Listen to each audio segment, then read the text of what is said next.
Directed by Saul Bass, the short documentary titled Why Man Creates tackles how creativity takes place inside our minds. The short documentary was split into 7 parts and each have their own unique styles and creative filmography approach. And here are my insights and opinions on all of those. The Edifice.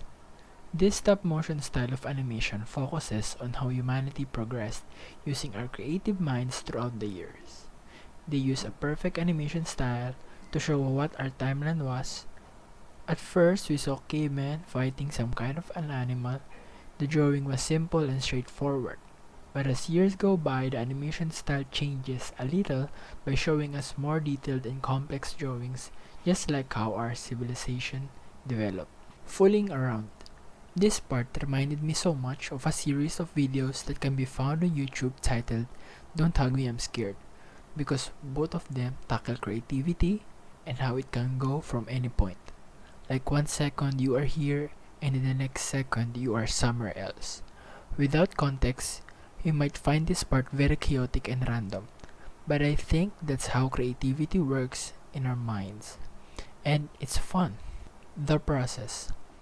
This is the most relatable part wherein you are thinking of something new and creative, but all of a sudden, that idea will stumble because you realize that it will not work.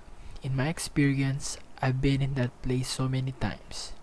While editing, you have this amazing draft in your head, but when you try to execute it, you will create mistakes that will turn into beautiful innovations. Judgment. For me, this is the saddest and most realistic part of the short documentary. It shows that every crowd has their own cup of tea or preferences. You may feel frustrated that some people don't see your vision or what your vision is, but you can't do anything about it because that's just how life is. A parable. Every artist can understand easily what this part meant. When creating an artwork, you have to know what kind of audience you will appreciate it. Just like the ping pong ball, because he was different from all the balls, he had to find and explore where in a place it can thrive and see its value. The search.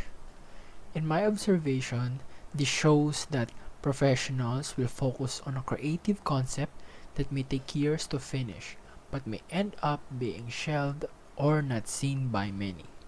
Speaking of this, it reminded me of this rare instance that a form of art that was scrapped, but due to a collective of people appreciating the art, they made their voices heard that they want to see the creator's original vision, and that's the Justice League Snyder Cut.